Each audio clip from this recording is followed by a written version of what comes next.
आजच्या कार्यक्रमाचे अध्यक्ष सन्माननीय श्री मस्के सर, व्यासपीठावर उपस्थित असलेले शिवश्री महादेव गजेंद्र साळुंखे, शिवश्री बाबासाहेब विठ्ठल शिंदे, शिवश्री पांडुरंग गुरुजी चव्हाण, शिवश्री सचिन तुळशीराम मांजरे, शिवश्री सचिन नानासाहेब कचरे या सर्वांचा मुद्दाम उल्लेख करतो सुरुवातीला. आणि ज्या व्याख्यानमालेचे संयोजक सुरुवातीपासून ज्यांनी माझ्याशी संपर्क केला ते आमचे आदरणीय गायकवाड सर.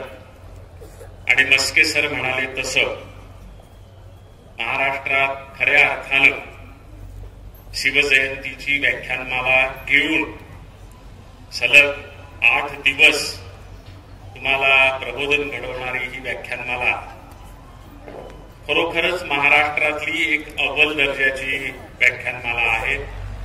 हे 11वं वर्ष आहे. एकादशीला या पंढरपूर परिसरात फार महत्व आहे आणि हे 11वे वर्ष आहे. मागच्या वर्षी मी इथं आलो होतो. मला ही व्याख्यानमाला खूप आवडली होती, विलक्षण वेगळी वाटली होती. कुठल्याही एका गावात न होता अनेक गावांच्या सीमेवर होणारी ही व्याख्यानमाला आहे. त्याच्यामुळे मला ही व्याख्यानमाला खूप आवडली होती. आमच्याकडे एक 12 शिव नावाचं देवस्थान आहे. 12 गावांच्या शिवा एकत्रित येतात आणि तिथं लोकांनी हनुमान बनवला गुराख्यांनी. आणि आज ते एवढं मोठं प्रस्थ झालंय. तिथं सुद्धा एक शैक्षणिक संकुल झालंय मोठं. तर त्या 12 शिव सारखं अनेक गावांच्या शिवा एकत्रित येणाऱ्या ठिकाणी एका शैक्षणिक संकुलामध्ये गायकवाड सरांच्या प्रेरणेनं सुरू झालेली ही व्याख्यानमाला, तिच्याविषयी मी ऐकून होतो. मागच्या वर्षी मी प्रत्यक्ष अनुभव घेतला आणि इथून परत गेल्यावर मी मुद्दाम फेसबुकला एक पोस्ट लिहिली होती की ही अशी एक विलक्षण वेगळी व्याख्यानमाला मी इथं अनुभवलेली आहे. आणि लोकांना ते फार आवडलं होतं. अनेक लोकांनी त्याच्यावर कॉमेंट केल्या होत्या, चौकशा केल्या होत्या. पण मला तेव्हा हे माहीत नव्हतं की इथल्या महिला पुन्हा एकदा इथल्या लोकांना सांगून मला बोलवणार आहेत.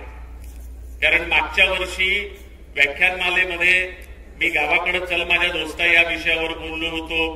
माझ्या सगळ्या कविता ऐकवल्या होत्या आणि त्यावेळी निमित्तानं जात्यावरच्या ओव्यांविषयी थोडंफार बोललो होतो. आणि तेव्हा असं म्हणालो होतो की मला जर संपूर्ण वेळ मिळाला तर कधीतरी येईल आणि तुमच्या समोर मी ओव्या ऐकवी.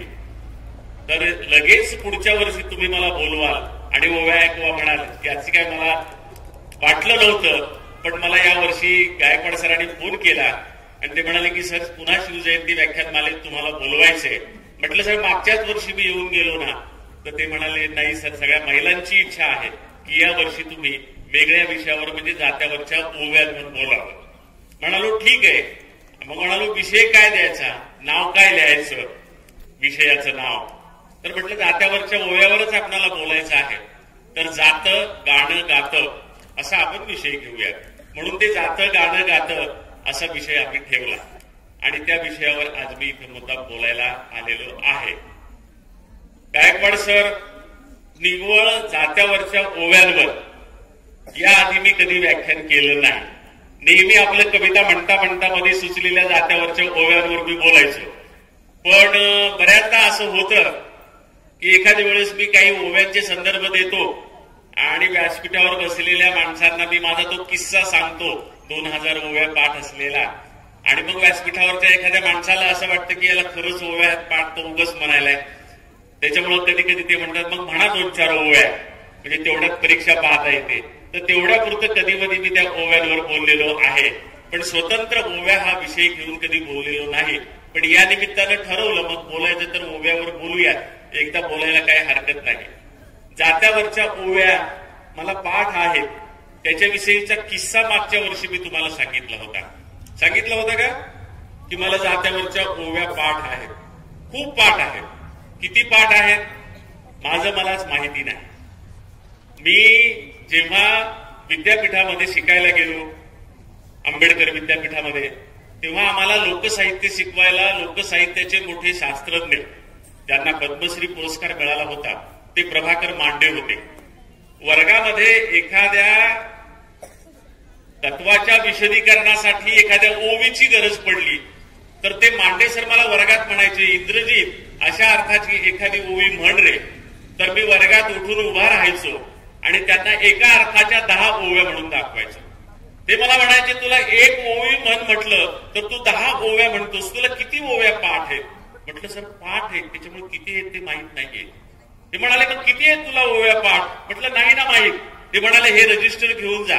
त्यांच्या टेबलवर एक रजिस्टर पडलेलं होतं, ते रजिस्टर त्यांनी मला दिलं. म्हणाले घेऊन जा, तुला पाठ आहेत तेवढ्या ओव्या लिहून आण. म्हटलं ठीक आहे. आंबेडकर विद्यापीठामध्ये वसतिगृह क्रमांक 1 खोली क्रमांक 93 होती माझी. त्या खोलीमध्ये मी गेलो आणि मला पाठ असलेल्या ओव्या लिहित बसलो. एक दिवस संपला, एक रात्र संपली, दुसरा दिवस संपला, दुसरी रात्र संपली. माझे कामधाम करत करत मी हे करत होतो. तिसरा दिवस संपला, तिसरी रात्र संपली, माझ्या समोरचं रजिस्टर संपलं. त्याच्यामुळं चौथ्या दिवशी वर्गामध्ये नेऊन मांडे सरांच्या हातात रजिस्टर दिलं. म्हटलं सर हे रजिस्टर तुम्ही सांगितलेल्या ओव्या लिहायचं. त्यांनी ते रजिस्टर ठेवून घेतलं. त्या दिवशीचा धडा आम्हाला शिकवला आणि 5व्या दिवशी वर्गात मला विचारलं, इंद्रजीत तुला माहित आहे का किती ओव्या पाठ आहेत? म्हटलं सर नाही ना, माझा सगळा वेळ लिहिण्यात गेला. ते म्हणाले अरे माझी सगळी रात्र मोजण्यात गेली. म्हणाले तुला किती ओव्या पाठ आहेत? म्हणलं किती ओव्या पाठ आहेत? ते म्हणले तुला जात्यावरच्या 2000 ओव्या पाठ आहेत. किती ओव्या? 2000 ओव्या. म्हटलं तुम्हाला कसं काय? ते म्हणले मी मोजल्या किती पाठ आहेत ते. म्हटलं सर तुमचं रजिस्टर संपलं म्हणून मी थांबलो, मला अजून ओव्या पाठ आहेत, दुसरं रजिस्टर द्या, मी अजून लिहून आणतो ओव्या. ते म्हणाले इतक्या ओव्या पाठ आहेत? म्हटलं हो इतक्या ओव्या मला पाठ आहेत. कारण त्या पाठच होत्या. आईसोबत जात्यावर मी स्वतः दळू लागायचो. मस्के सर म्हणाले की सर तुम्ही सांगा बायांना की त्यांच्या मनगटामध्ये जोर यावा. खरंच मनगटामध्ये जोर असावा लागतो आणि त्या संदर्भातल्या इतक्या सुंदर ओव्या आहेत मस्के सर जात्यावरच्या ओव्यांमध्ये की माझ्या मनगटामध्ये ओढण्याची शक्ती कशी आहे आणि ती कुठून आलेली आहे आणि त्या शक्तीचे इमान काय आहे ते सुद्धा जात्यावरच्या ओव्यांमध्ये बायकांनी फार चांगल्या पद्धतीनं सांगितलेलं आहे. त्यामुळे ह्या जात्यावरच्या ओव्या लहानपणी मी स्वतः आईला दळू लागायचो. नुसता हात धरलेला असायचा पण तिच्या बरोबर मी ते गाणे म्हणायचो, त्या ओव्या तिला दळू लागायचो आणि तिला दळू लागताच तिच्या ज्या ओव्या मी ऐकायचो तर दुसऱ्या दिवशी मस्के सर वर्गामध्ये किंवा शेतामध्ये गुरं राखताना रात्री आईने नवीन कोणती ओवी म्हटली ती मी आठवण्याचा प्रयत्न करायचो. आणि कधी कधी काय व्हायचं, अर्धी ओवी आठवायची आणि अर्धी ओवी आठवायचीच नाही. मग मला वाटायचं काय असेल बाबा या पुढच्या अर्ध्या ओवीमध्ये, काय असेल आईनं लिहिलेलं. मग मला ते आठवायचं नाही. मग मी ती अर्धी ओवी मनानं जुळवायचो, मनानं काहीतरी शब्द घालायचो आणि पहिल्या ओवीला यमक जुळवून ती ओवी पूर्ण करायचो. मग दुसऱ्या दिवशी आईसोबत जात्यावर दळू लागता कालची ओवी आईनं शिकवलेली अर्धी आणि मी लिहिलेली अर्धी जात्यावर म्हणून दाखवत असताना आई मला विचारायची, अरे हे असं नाहीये, हे असं आहे, तू हे कुठून आणलंस? आणि मग माझ्या लक्षात यायचं की आपण अर्धी ओवी लिहिलेली आहे. मग दुसऱ्या दिवशी असं लक्षात आलं की आपण पूर्ण ओवी लिहून पाहू, आपण पूर्ण ओवी लिहून पाहू. मग मी पूर्ण ओवी लिहून पाहिली. तर ती ओवी कशावर लिहिली होती माहितीये? आम्हाला दत्ता भोसले सरांनी सांगितलेलं होतं की शिवाजी महाराजांच्या जिजाऊच्या संदर्भात मी जो कार्यक्रम केला 20 वर्षापूर्वी ईटीव्हीवर सलग 3 तासाचा, त्याच्यामध्ये ती ओवी मी टाकली होती की शिवाजी महाराजांच्या पोटी जी 2 मुलं होती त्याच्यापैकी संभाजीवर तुम्ही एक गाणं लिहा असं मला सांगितलं होतं. ती त्याच्यामध्ये मी ती ओवी टाकली होती आणि त्या ओवीमध्ये मी असं लिहिलं होतं की राजा शिवाजीच्या पोटी जन्मा आले 2 पुत्र, राजा शिवाजीच्या पोटी जन्मा आले 2 पुत्र, संभाजीनी राजा राम, एक सुरव्या एक चंद्र, संभाजीनी राजा राम, एक सुरव्या एक चंद्र, एक सुरव्या एक चंद्र, एक सुरव्या एक चंद्र.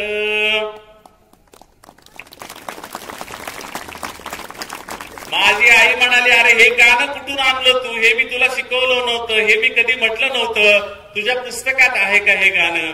म्हटलं माझ्या चौथीच्या मी तेव्हा चौथीला होतो. म्हटलं माझ्या पुस्तकात पण हे गाणं नाही, पण माझ्या पुस्तकात हा इतिहास आहे, त्या इतिहासाचं मी हे गाणं केलंय.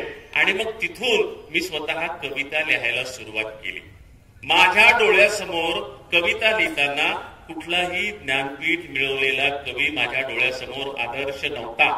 माझ्या डोळ्यासमोरचं मॉडेल काय होतं, माझ्या डोळ्यासमोरचा आदर्श काय होता? माझी आई होती, जात्यावर ओव्या म्हणणारी, अतिशय साध्या साध्या, अतिशय सोप्या सोप्या, अतिशय सुंदर सुंदर ओव्या लिहिणारी माझी ती आई होती. म्हणून मी एक कविता लिहिली होती मस्के सर, की माईसा सोडून ज्यांनी भलतीचा धरला पदर, अशा लोकांची कविता कधीच करीत नसते कदर.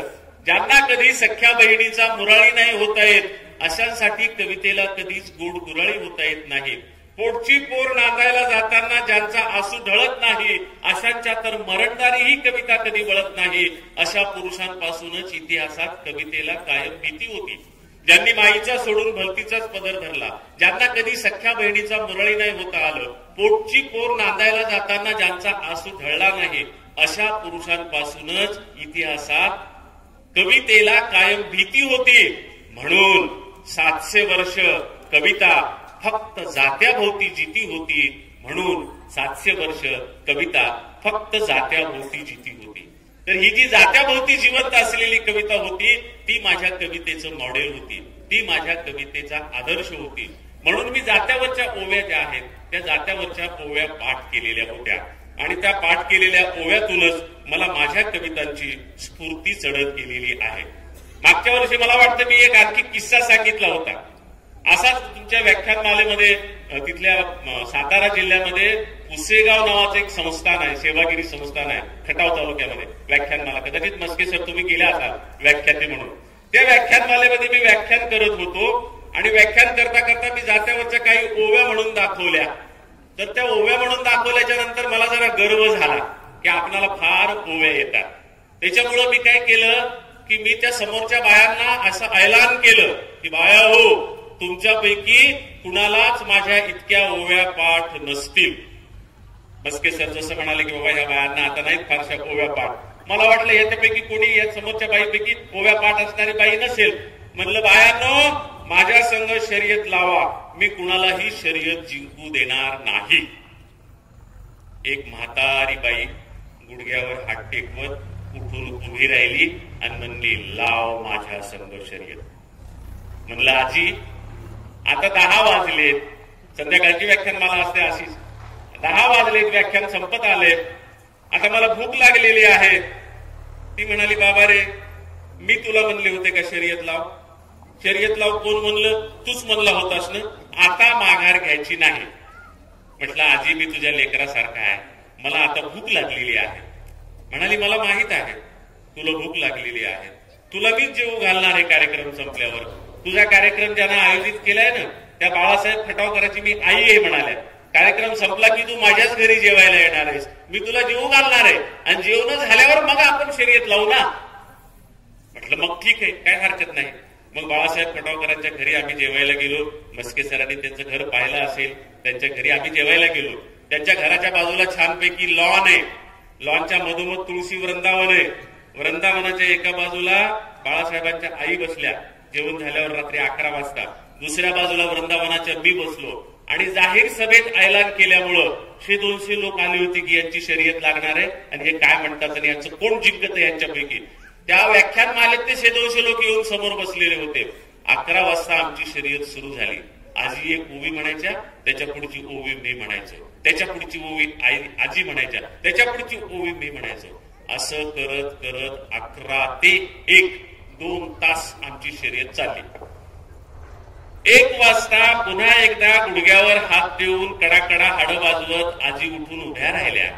माझ्या गालावरून हात फिरवला, माझ्या कानशिलावर बोटं मोडली, मला आशीर्वाद दिला आणि म्हणाल्या, बाळा तू जिंकलास, मी हारले.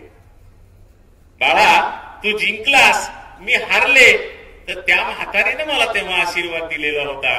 त्याच्यामुळे तेव्हापासून मला त्या ओव्या ज्या आहेत त्या ओव्या आणखी पाठ करण्याचा, आणखी लोकांसमोर सादर करण्याचा, शांताबाई शेळकेंची सुद्धा माझी खूप वेळा जुगलबंदी व्हायची. पुण्यामध्ये आदर्श नगरला सातारा रस्त्यावर त्यांची ती कॉलनी होती, 19 क्रमांकाचा बंगला होता. पुष्कळ वेळा मी तिथं जायचो.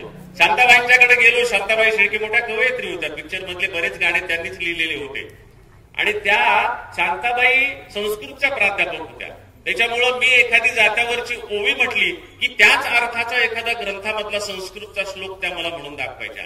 अशी आमची दोघांची जुगलबंदी चालायची. त्याच्यामुळे या ओव्यांनी मला खूप अनुभव दिले, खूप आनंद दिला आणि या जात्यावरच्या ओव्यांनीच मला कवी केलं. त्याच्यामुळं मी ठरवलं की ठीक आहे, आज आपणाला स्वतंत्रपणे ओवीवर बोलायचं तर आपण ओवीवर बोलूया. आज जातं राहिलेलं नाही, त्याच्यामुळं बायांना ओवी म्हणण्याची गरज नाही. जुन्या म्हाताऱ्या म्हणतात की या बायाला काहीच काम नाही, यांना जातं ओढायचं माहित नाही. आम्ही पहाटे 4 वाजता उठायचो आणि 5 किलो दळण दळायचो, म्हणजे याला पायलीभर म्हणायचं. आम्ही पायलीभर दळण दळायचो. ठीक आहे, आता जुन्या बाया असं म्हणतात, नवीन बायांना वाटतं की ठीक आहे आमचे कष्ट कमी झाले, यांना असं काय म्हणायची गरज आहे. आम्हालाही वाटतं की नव्या पिढीचे कष्ट कमी झाले, त्यांना पहाटे 4 वाजता उठून जात्यावर दळायची गरज नाही.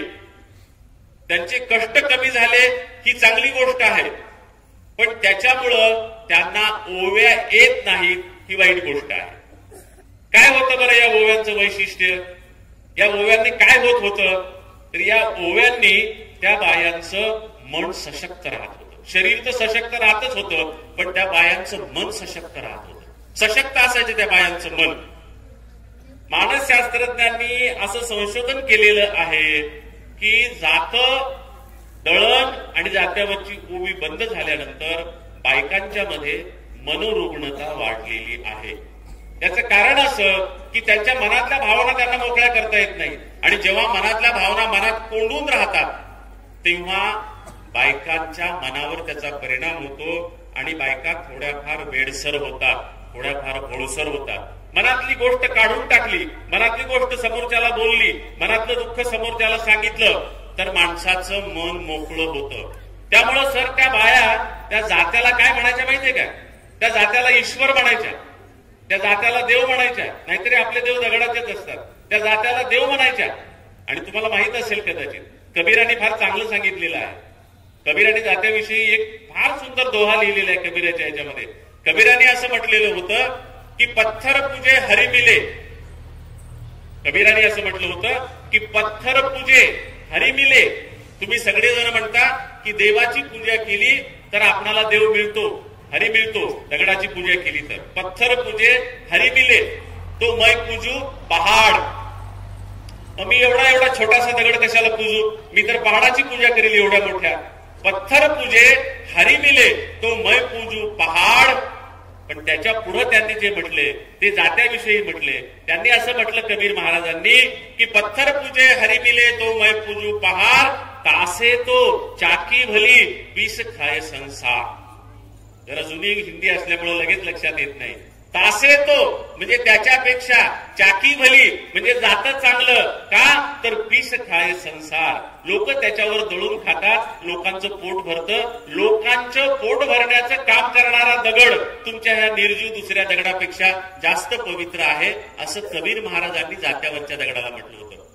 तुमच्या पूर्वजांनी, म्हातारा कोतारा बायांनी त्याच्यामुळं जात्याला ईश्वर म्हटलं होतं आणि फार सुंदर पद्धतीने म्हटलं. काय म्हणायचं त्या माहितीये का? जातं दळायला सुरुवात केल्यावर त्या म्हणायच्या जात्या तू ईश्वरा. जात्याला बोलून सगळं त्यांचं जात्याभोवती चालायचं ना. तुम्ही आज व्याख्यानमाला घेतली, मी व्याख्यान करतो आहे, मी बोलतो आहे, एवढे लोक समोर बसलेले आहेत, तुम्ही टाळ्या वाजवल्या, तुम्ही शांत बसलात, तुम्ही दाद दिली की मला उत्साह येतो. ती बाई जात्यावर दळायची, अंधार असायचा, अंधारात दळायची, एकटी असायची. तिच्या समोर कोण प्रेक्षक होता? तिला कुठून स्फूर्ती यायची? तिला कशी काय गाडी सुचायची? जुनी एक म्हण होती की जात्यावर दळायला बसलं की गाणं सुचतं. पण ते कुणासाठी ऐकवायचं? त्या बायका कुणाला ऐकवत असत? कोण ऐकत असे त्यांच्या समोर बसून? जात्यावर जेव्हा बाया गाणं म्हणायच्या तेव्हा कुणीही समोर प्रेक्षक नसायच्या. त्या स्वतःच्या मनाला उद्देशून गाणी म्हणायच्या आणि त्या जात्याला उद्देशून गाणी म्हणायच्या. म्हणून त्या बाया म्हणायच्या जात्या तू ईश्वरा, जात्या तू ईश्वरा, पुण्या डोंगरचा ऋषी. माहित नाही कुठल्या डोंगरातून दगड आणला त्याच्यापासून हे जातं बनवलं. जात्या तू ईश्वरा कोण्या डोंगरचा ऋषी, माईवानी काळीज उकलिते तुझ्यापाशी. म्हणजे जशी माझी माय भेटल्यावर माझ्या काळजातल्या दुसऱ्या कुणालाच न सांगण्याच्या गोष्टी मी माझ्या आईला सांगते. जात्या ईश्वरा मी माझ्या माईसारखं माझं काळीज तुझ्या समोर उकलते, इतर कुणासमोरही उकलत नाही. फक्त माय आणि तू. आणि हे काळीज उकलल्यामुळं तिचं मन मोकळं व्हायचं. तिचं मन मोकळं झाल्यामुळं तिचं शरीर मोकळं व्हायचं. आणि तिचं शरीर मोकळं झाल्यामुळं तिच्या मनावर वाईट परिणाम व्हायचा नाही. जर तिच्यावर टेन्शन असलं तर ते टेन्शन सुद्धा संपून जायचं. हे सगळं आज होत नाही. म्हणून बाया मनोरुग्णतेचं प्रमाण वाढलेलं आहे असं मानसशास्त्रज्ञांचं मत आहे. त्याच्यामुळे त्या जात्याला उद्देशून म्हणायच्या. या बाया जेव्हा दळायला सुरुवात करायच्या ना, हे सगळं आमान धक्के गाणे म्हणत नसत. त्या गाण्यांचा एक क्रम ठरलेला असेल की सुरुवातीला कोणती गाणी म्हणायची, नंतर कोणती गाणी म्हणायची, त्याच्यानंतर कोणती गाणी म्हणायची, मध्ये कोणती गाणी म्हणायची, शेवटी कोणती गाणी म्हणायची. आजूबाजूला तिचे नातेवाईक घरात काम करत असायचे. तिचे लेकरं तिच्या मांडीवर डोकं ठेवून अर्ध झोपेत अर्ध पेंगत बसलेली असायची. ते गाणं ऐकायची. कधी ते लेकराचा विषय घेऊन ती गाणं म्हणायची, कधी अवतीभोवतीच्या जावा ननंदाचा विषय घेऊन गाणं म्हणायची, कधी सासूचा विषय घेऊन सासऱ्याचा विषय घेऊन गाणं म्हणायची. ते ऐकत असो का नसो हे सगळं त्याच्या भोवती ती म्हणायची. आणि शेवट जो असायचा त्या जात्यावरच्या ओव्यांचा तो मृत्यूच्या ओव्यांवर असायचा. मृत्यूवर मराठीत इतकी सुंदर कुण्याही कवीनं कविता लिहिली नाही जितक्या सुंदर ओव्या बायकांनी जात्यावर लिहिलेल्या आहेत. मृत्यूविषयक ओव्या. तिथं त्या जात्यावरच्या गाण्यांचा शेवट व्हायचा आणि शेवटी एक ओवी त्या जात्याला उद्देशून बाई म्हणायची, जात्याला हात जोडायची आणि मग तिचं दळण संपायचं आणि मग तिची गाणी संपायची. मृत्यूची गाणी जात्यावर बाया म्हणायच्या. त्यातली काही प्रातिनिधिक गाणी मी तुम्हाला शेवटी म्हणून दाखवीन. पण तुम्हाला कदाचित माहित नसेल, आमच्या परभणी जिल्ह्यामध्ये एक फार सुंदर चळवळ सुरू झाली. आपल्याकडे आपण पाहतो की एक गाव एक गणपती, एक गाव एक शिवजयंती अशा प्रकारच्या मोहिमा सुरू झालेल्या आहेत. बरोबर आहे ना. आमच्या परभणी जिल्ह्यामध्ये कांतराव देशमुख नावाचे एक ग्रस्त आहेत. त्यांनी एक विलक्षण वेगळी चळवळ सुरू केलेली आहे आणि त्या चळवळीला त्यांनी असं नाव दिलेलं आहे, एक गाव एक स्मशानभूमी म्हणून. एका गावात फक्त एकच स्मशानभूमी. आपण पाहतो की एका गावात जितक्या जाती आहेत तितक्या स्मशानभूमी असतात. पण आमच्या कांतराव काकांनी ही चळवळ यशस्वी केली. अनेक गावांमध्ये एकच गाव आणि एकच स्मशानभूमी. त्या स्मशानभूमीमध्ये सर्व जातीच्या माणसांचे अंत्यसंस्कार केले जातील. दफनविधी असेल दफन केला जाईल आणि अंत्यसंस्काराचा जर अग्निडाग असेल तर अग्निडाग दिला जाईल. एक गाव एक स्मशानभूमी. त्या एक गाव एक स्मशानभूमीचा आमच्या कांतराव काकाचा मोठा सत्कार होता. आणि मी काकांना म्हटलं की काका तुमच्या सत्काराची पार्श्वभूमी निर्माण व्हावी म्हणून मला एक व्हिडिओ करायचा आहे. तर ते म्हणाले काय करणार आहात. म्हटलं मी तुमच्या गावात येणार आहे. म्हटले मग गावात येऊन काय करणार. म्हटलं मला एक कार्यक्रम करायचा आहे. म्हटलं ठीक आहे, मी असं एक छानपैकी मंडप पिंडप घालतो, लाइटिंग करतो. म्हटलं तसं काही करायचं नाही. म्हटले मग. म्हटलं माणसं जमा करायचे नाही, मंडपही टाकायचं नाही. म्हटले मग तुम्ही कार्यक्रम कसा करणार. म्हटलं तुमच्या गावची जी एक आदर्श स्मशानभूमी तुम्ही तयार केली त्या स्मशानभूमीत मी कार्यक्रम करणार आहे. ते म्हणाले सर स्मशानभूमीमध्ये कार्यक्रम करणार आहात तर आमच्या स्मशानभूमीमध्ये छान बाकं टाकलेली आहेत, माणसं बोलावतो, बाकावर माणसं बसतील. म्हटलं माणसं बोलवू नका. म्हटले मग कोणासमोर तुम्ही कार्यक्रम करणार. म्हटलं जेवढी माझ्यासोबत माझ्या गाडीत माणसं येतील, जेवढी तुमच्यासोबत तुमच्या गाडीत माणसं असतील तेवढीच माणसं मी समोर बसवील. माझा कार्यक्रम मी लाईव्ह करील आणि सगळ्या महाराष्ट्रामध्ये तो दाखवला जाईल. म्हणले मग कार्यक्रम काय करणार आहात तुम्ही. तर तिथं मी केवळ आणि केवळ या बायकांनी जी मृत्यूची गाणी लिहिलेली आहेत. स्मशानात कार्यक्रम करायचा आहे ना, स्मशान हा मृत्यूचा विषय आहे, तर मृत्यूची सगळी गाणी, त्याला मर्तिकाची गाणी असा विषय म्हणतात, ती मर्तिकाची गाणी मी म्हणणार आहे. मस्के सर, गायकवाड सर त्या स्मशानभूमीमध्ये मला वाटतं मी 50 मिनिटं ती मृत्यूविषयक गाणी म्हटली. फेसबुक लाईव्ह केलं होतं आम्ही. 13,000 लोक महाराष्ट्रातून लाईव्ह पाहत होते आणि प्रत्यक्ष 13 माणसं सुद्धा समोर नव्हती आणि तो कार्यक्रम यशस्वी झाला होता. त्याच्यानंतर हा दुसरा कार्यक्रम आहे वेगळ्या प्रकारे जात्यावरच्या ओव्यांवर कॉन्सन्ट्रेट केलेला, जात्यावरच्या ओव्यांवर एकत्रित केलेला. तर एकापेक्षा एक सुंदर ओव्या असतात आणि या ओव्यांची सुरुवात होती ती उगवणाऱ्या सूर्याच्या त्या सूर्याला नमस्कार करणाऱ्याला. इतक्या सुंदर सुंदर ओव्या आहेत, फक्त क्रम आठवावा म्हणून मी या नोंदी समोर आणलेल्या आहेत, त्या क्रमानं आपल्याला त्या ओव्या म्हणता याव्या. उगवले नारायण आधी आले माझ्या दारी, पहिली ओवी आहे.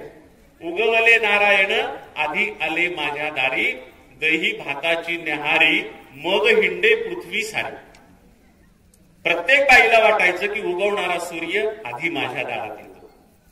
खरं तर तो कुणाच्या दारात जात नाही, पण तिच्या दारातून तिला दिसला, तिला वाटायचं आधी माझ्या दारात आलेला आहे. उगवले नारायण आधी आले माझ्या दारी, मी त्यांना दह्या दुधाची न्याहारी दिलेली आहे आणि याच्यानंतर आता ती सगळी पृथ्वी ते हिंडणार आहेत, पण त्याच्या आधी ते माझ्या दारी आले, माझ्या दारात त्यांनी दही भाताची न्याहारी केलेली आहे.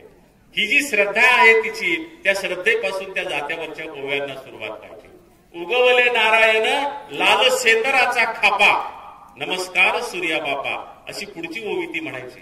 उगवले नारायण झाडाझुडपाच्या वरी, म्हणजे झाडाझुडपाच्या वर उगवलेले तिला ते दिसायचे. उगवले नारायण झाडाझुडपाच्या वरी, आऊ खाचे ठसे पाडी मालनीच्या सोड्यावरी. म्हणजे मालनीच्या म्हणजे स्त्रियांच्या सोड्यावर, म्हणजे त्या काकणांवर आयुष्याचे ठसे पाडत आहेत. तिच्या नवऱ्याला ते आयुष्य वाढवून देत आहेत सूर्यनारायण. म्हणून उगवले नारायण झाडाझुडपाच्या वरी, आऊ खाचे ठसे पाडी मालनीच्या सोड्यावरी, अशा जात्यावरच्या सूर्यनारायणाच्या ओव्यांवरून ती सुरुवात करायची. आणि मग त्या जात्याच्या ओढण्याच्या संदर्भातल्या काही गोष्टी येतात. जात मी वढीते जसं हरण पळत, जात मी वढीते जसं हरण पळत, इतकं गुरु गुरु गुरु गुरु गुरु गुरु मी जातो ओढीते. जात मी ओढीते जसं हरण पळत, हे इतकं मला शक्ती कुठून आली? माऊलीचं दूध माझ्या मनगटी खेळत, माझ्या आईचं दूध, प्रामाणिक दूध माझ्या मनगटामध्ये खेळतं, म्हणून हे जाता असं हरणासारखं पळतं. त्या आईनं मला हे जातं ओढण्याची शक्ती दिलेली आहे, ही ती प्रामाणिकपणे मान्य करते. की जातं मी वडीते जसं हरण पळत, माऊलीचं दूध माझ्या मनगटी खेळतं. आणि पुन्हा ती असं म्हणायची की जात्या तू ईश्वरा तुला वडीते दगडा, आणि माऊलीचं दूध झाली तुझ्याशी झगडा. म्हणजे तुझं जडपण किती आहे, त्या जडपणाचा आणि माझ्या आईनं तिच्या दुधातून माझ्या मनगटात दिलेल्या शक्तीचा, असा दोघांचा झगडा म्हणजे माझं हे दळण आहे, माझं हे दळण आहे, असं त्या बाया त्या जात्याला उद्देशून म्हणायच्या. आणि सगळ्यात महत्वाचं म्हणजे मला वाटतं मागच्या वर्षी मुद्दाम तुम्हाला ती जात्यावरची ओवी मी ऐकत होते. मस्के सर, आपण मराठी शिकवतो तेव्हा आपण साहित्यशास्त्र शिकवतो आणि त्या साहित्यशास्त्रामध्ये आपण प्रयोजन शिकवतो साहित्याचं, की साहित्य कशासाठी, कविता कशासाठी लिहायची, कविता लिहिण्याचा उपयोग काय. तर त्या बाईला सुद्धा कुणीतरी प्रश्न विचारला होता की बाई ग तू जात्यावर ते गाणं कशाला म्हणतेस, एक काम पुरे आहे ना, एवढा मोठा जड दगड वडतेस तेवढंच वडायचं, ते वडतेस पुन्हा गाणं म्हणतेस, दोन दोन कामं कशाला करतेस. तर त्यावेळेला त्या बाईनं जात्यावर ओवी लिहिली होती की दाण्याच्या जोडीनं होतो जीवाचा रगडा, मी दळायला बसते, मी जात्यात दाणे टाकते, ते दाणे भरडले जातात आणि जातो उडून उडून माझा जीव भरडला जातो. दाण्याच्या जोडीनं होतो जीवाचा रगडा, पण गाण्याच्या ओढीनं तुला ओढीते दगडा. त्या जात्याला उद्देशून ती बाई म्हणते, एवढा मोठा जड जात्याचा दगड मी सहज गुरु गुरु कसा फिरवते, तर माझ्या जोडीला गाणं आहे म्हणून. आयुष्यामध्ये कवितेची गरज काय, आयुष्यात विचारांची गरज काय, आयुष्यात साहित्याची गरज काय. आपले खांडेकर आणि फडके यांचा वाद सुरू होता. कलेसाठी कला की जीवनासाठी कला. हजारो पानं पुस्तकांची त्यांनी खराब केली, पण त्यांना निर्णय देता आला नाही. पण माझ्या आईनं जात्यावरच्या एका ओवीमध्ये निर्णय देऊन टाकला की आयुष्यामध्ये कलेची गरज काय, आयुष्यामध्ये साहित्याची गरज काय. तर ती म्हणते की दगडासारखं जड आयुष्य ओढणं सहज सोपं करायचं असेल तर आपल्यासोबत कुठली तरी कला असावी लागते, आपल्यासोबत कुठलं तरी गाणं असावं लागतं, आपल्यासोबत कुठलं तरी कलावंत पण असणार पाहिजे. तर त्याच्यामुळे ती म्हणते की दाण्याच्या जोडीनं होतो जीवाचा रगडा, पण गाण्याच्या ओढीनं तुला ओढीतो दगडा. आता या ओवीचा हा साधा सरळ अर्थ आहे, पण दुसरा एक अर्थ या ओवीचा आहे.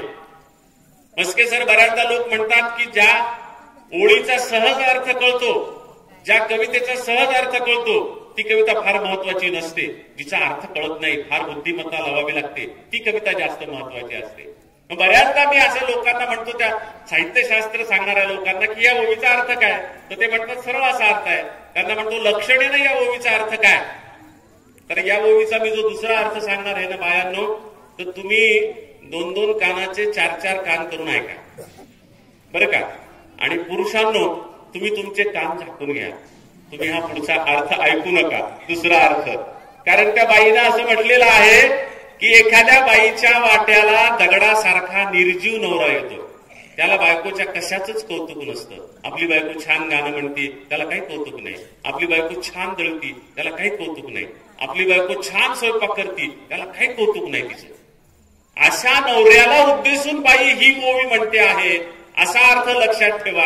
आणि पुन्हा त्या ओवीचा अर्थ घ्या, मग तुमच्या लक्षात येईल की या ओवीला लक्षणेनं पण एक अर्थ आहे. काय म्हणते ती बाई, दाण्याच्या जोडीनं होतो जीवाचा रगडा, पण गाण्याच्या ओढीनं तुला ओढीते दगडा. म्हणजे नवऱ्याला उद्देशून ती म्हणायली, असा पण त्याचा अर्थ होऊ शकतो की दगडासारखा नवरा माझ्या वाट्याला आलाय, काय करू आता, मला गाणं म्हणल्याशिवाय दुसरा काही उपाय नाही. असा पण त्या ओवीतून आपणाला अर्थ काढता येतो.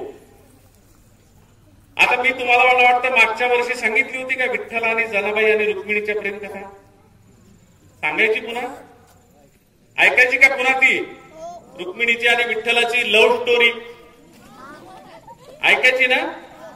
हा, मस्के सर, काय झालं माहितीये का की कॉलेजमध्ये गॅदरिंग मध्ये मला असं वाटायचं की बाबा आपली आई इतकी सुंदर सुंदर ओवे म्हणते, तर या पोरांना पण ओव्यांचा नाद लागावा. या पोरांच्या आज्या आया म्हाताऱ्या असतील तर त्यांनी त्या आज्या आयांकडून ओव्या गोळ्या कराव्यात. म्हणून त्या पोरांना मी म्हणायचो, पोरो, तुमची माय म्हातारी असेल, तुमची आई म्हातारी असेल, तिला भेटा रे, बोला रे, तिला काही जात्यावरच्या ओव्या येत असतील तर त्या गोळा करा रे, त्या आणून द्या रे. पोरं काय म्हणायची मस्के सर माहितीये काय हो त्या ओव्यांमध्ये, आता कुठं जाता राहिले, आता कुठं ओव्या राहिल्या, काय आहे त्या ओव्यांमध्ये. तेव्हा त्या कॉलेजच्या पोरांना मी म्हणायचो की पोरो, असा प्रश्न नका विचारू, काय आहे त्या ओव्यांमध्ये. मग ते पोरं म्हणायचे, मग कसा प्रश्न विचारावा. म्हटलं उलटा प्रश्न विचारावा. ते म्हटले कसा. म्हणलं असा प्रश्न विचारा की काय नाही ओव्यांच्या मध्ये. ते म्हणाले म्हणजे काय. म्हटलं विचारा ना, काय नाही ओव्यांच्या मध्ये. ते म्हणले काय नाही ओव्यांच्या मध्ये. म्हटलं असा प्रश्नच होऊ शकत नाही. ओव्यांमध्ये नाही असं काहीच नाही, जात्याच्या ओव्यांमध्ये सगळं आहे. कॉलेजच्या पोरांना दुसरं तिसरं काहीच लागत नाही. त्याच्यामुळे कॉलेजचे पोरं हळूच करून प्रश्न विचारायचे, सर जात्यावरच्या ओव्यांमध्ये लव्ह स्टोरी आहे काय. जात्यावरच्या ओव्यांमध्ये लव्ह स्टोरी आहे काय. म्हटलं हो आहे. म्हटलं आहे. म्हटलं हो, जात्यावरच्या ओव्यांमध्ये लव्ह स्टोरी आहे. साधी लव्ह स्टोरी नाही, 3 डायमेन्शनल लव्ह स्टोरी आहे. ती माझ्या आईनं लिहिलेली आहे. आणि केवळ 4 ओव्यांच्या मध्ये 8 ओळींच्या मध्ये लिहिलेली आहे. त्या पोरांना विचारत असतो, तुम्हाला सगळ्या प्रेमाच्या जगप्रसिद्ध जोड्या माहित आहेत. म्हणले हो. म्हणलं सांगा. मग सोनी म्हटलं की महिवाल म्हणतात, लैला म्हटलं की मजनू म्हणतात.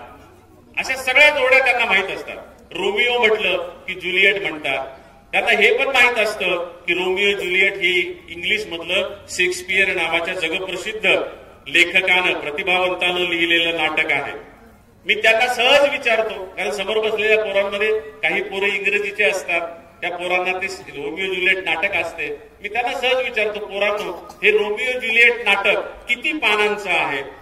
तर पोरं सांगतात, सर 250 पानांचं आहे. म्हटलं 250 पानांचं. म्हणाले हो. म्हटलं एवढं कशाला. म्हणाले ती स्टोरीच तशी आहे. म्हटलं माझी आई तुमच्या शेक्सपियर पेक्षा कितीतरी प्रतिभावान होती. म्हणाले कशी काय.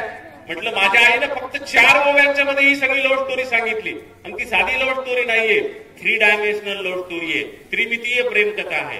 2 प्रियशा आणि 1 प्रियकर अशी कथा आहे. पोरं म्हणतात, सर सांगा ना कोण प्रियकर आहे तो. मग मी त्यांना सांगत असतो की 800 वर्षापूर्वी महाराष्ट्रात घडून गेलेली ही कथा आहे. तिथला प्रियकर पश्चिम महाराष्ट्रातला होता. त्याची आधीची प्रेयसी पळून आणून तिच्याशी लग्न केलं, ती विदर्भातली होती. आणि या कथेतली वर्तमान प्रेयसी आमच्या परभणी जिल्ह्यातली होती. पोरं म्हणतात कोणती हो, सांगा ना नाव. मग मी नाव सांगत असतो. पश्चिम महाराष्ट्रातल्या सोलापूर जिल्ह्यामध्ये पंढरपूर नावाचं गाव आहे आणि तिथं विठ्ठल नावाचा ग्रहस्थ राहत होता 800 वर्षापूर्वी. आधी ज्याच्याशी त्यानं प्रेम केलं आणि पळून आणून जिच्याशी लग्न केलं ती रुक्मिणी, ही विदर्भातली अमरावतीची आणि या कथेतली वर्तमान प्रेयसी आमच्या परभणी जिल्ह्यातली गंगाखेडची संत जनाबाई. दात्यावर आई ओवी म्हणायची, विठ्ठलाचे पाय रुक्मिण मर्जिती लोण्यानं, खरं सांगा मही आण जना तुमची हो कोण. विठ्ठलाचे पाय रुक्मिण मर्जिती लोण्यानं म्हणजे विठ्ठल तिन्ही त्रिकाळ सगळीकडून भक्तांची संकट हरण करून थकून भागून संध्याकाळी मंदिरात आलाय. थकलेल्या विठ्ठलाच्या पायाला लोणी लावून रुक्मिणी त्याला पाय चोळून देते आहे. विठ्ठलाचे पाय रुक्मिण मर्जिती लोण्यानं, खरं सांगा मही आण जना तुमची हो कोण. आता याच्यामधला एक एक शब्द 10 पानांचा अर्थ सामावून घेतलेला आहे. म्हणून एवढ्या कॉम्पॅक्ट कमी शब्दात ती प्रेमकथा सांगता आलेली आहे. पहा बरं एक एक शब्द. आई काय म्हणते, खरं सांगा मही आण जना तुमची हो कोण. रुक्मिणी विठ्ठलाला म्हणते खरं सांगा. आपण खरं सांगा कधी म्हणतो समोरच्या माणसाला, खरं बोल रे. जेव्हा आपल्याला माहित असतं की हा समोरचा माणूस खोटं बोलण्याची शक्यता आहे किंवा हा लबाड आहे, हा खोटं बोलतो, म्हणून त्याला म्हणते खोटं बोलायचं नाही, खरं सांग. तसं रुक्मिणी विठ्ठलाला म्हणते खरं सांगा, कारण तिला माहिती की हा लबाड देव आहे, हा खोटं सांगतो काय ते. खरं सांगा. आणि तिला हेही माहित आहे खरं सांगा म्हटल्यावरही तो खरं सांगणार नाही, म्हणून त्याला ती शपथ घालते, खरं सांगा मही आण जना तुमची हो कोण. कोण आहे ही जणी. त्या तिकडं 16 सहस्र नारींच्या मधून माझ्याकडे ढुंकून पाहायला तुम्हाला वेळ नव्हता, म्हणून मी रुसून इकडे दिंडीरवनामध्ये आले. त्या 16 सहस्र नारी सोडून तुम्हीही माझ्या पाठीमागे दिंडीरवनात आलात. इथं आल्यावर मला समजूत घालून आश्वासन दिलं की बाई आता इथून पुढं मी कुणाही बाईकडे ढुंकून पाहणार नाही. पण गेल्या काही दिवसापासून मी तुमचं चलिंतर तर पाहिले, ते बिघडून गेलेलं आहे. तुम्ही बाजारातून साड्यांचा ढीग आणता, त्यातली चांगली साडी पाहून उचलली की लगेच म्हणता तुझ्यासाठी नाही, जनीसाठी आणलेली आहे. मी पुरणाच्या पोळ्यांचा स्वयंपाक करते, 5 पोळ्या तुमच्या ताटात ठेवते. माझी नजर चुकून तुम्ही 2 पोळ्या शेल्यात बांधून ठेवता. कुणासाठी म्हटलं की जनीसाठी म्हणता. ही कोण आली जनी आपल्या संसारात विष कालवायला. विठ्ठलाचे पाय रुक्मिण मर्जिती लोण्यानं, खरं सांगा मही आण जना तुमची हो कोण. आणि अंधारात चोर पकडावा तसा पकडलेला विठ्ठल एकदम सावध होतो आणि सावध चित्तानं उत्तर देतो. विठ्ठल म्हणतो रुक्मिणी नको राग धरू. विठ्ठल म्हणतो रुक्मिणी नको राग धरू, आपुल्या आसऱ्याला जनी सुखाचं पाखरू.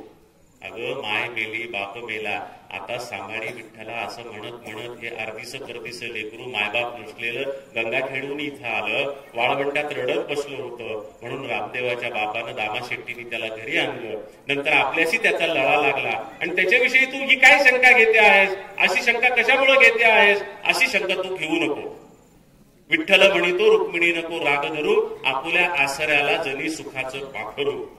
रुक्मिणी म्हणते देवा मी तुम्हाला म्हटलं होतं खरं बोला, शपथ घातली होती, तरी तुम्ही खोटच बोलायले. आणि मग रुक्मिणीचा संयम सुटतो आणि रुक्मिणी देवा पिवा म्हणत नाही. रुक्मिणी त्याला डायरेक्ट शिवी देते. जात्याच्या ओवीमध्ये ती शिवी रुक्मिणीने विठ्ठलाला दिलेली त्या ओवीमध्ये माईने घातलेली आहे. रुक्मिणी म्हणते देवा तुम्हा लाज थोडी. सांगितलं होतं ना की खोटं बोलू नका, खरं बोला, शपथ घातली होती आणि तरीही तुम्ही खोटं बोलायले. रुक्मिणी म्हणते देवा तुम्हा लाज थोडी, काही संबंध नाही म्हणता तुमचा जणीचा. रुक्मिणी म्हणते देवा तुम्हा लाज थोडी, मग गादी फुलांची सोडून वाकळाची काय गोडी. मी घरी फुलांच्या गाद्या अंतरते, तुम्ही तिकडे वाकळेवर गोधडीवर झोपायला जाता आणि तरीही म्हणता तिचा माझा काही संबंध नाही. विठ्ठल म्हणतोय बाई, एखाद्या बाईनं दुसऱ्या बाईविषयी बोलताना तोंड सांभाळून बोलावं. एखाद्या बाईची बदनामी झाली तर उद्या समाजामध्ये तिला बाहेर तोंड काढणं अवघड जातं. त्याचा विचार करून बोल जरा. काय तुझ्याकडे पुरावा आहे? कशावरून तू असं म्हणतेस? आणि शेवटची ओवी माझ्या आईनं लिहिली होती. त्याच्यामध्ये रुक्मिणीनं विठ्ठलाला मागितलेला पुरावा दिलेला होता आणि तो पुरावा देऊन माझ्या आईनं ती 3 डायमेन्शनल लव्ह स्टोरी संपवली होती.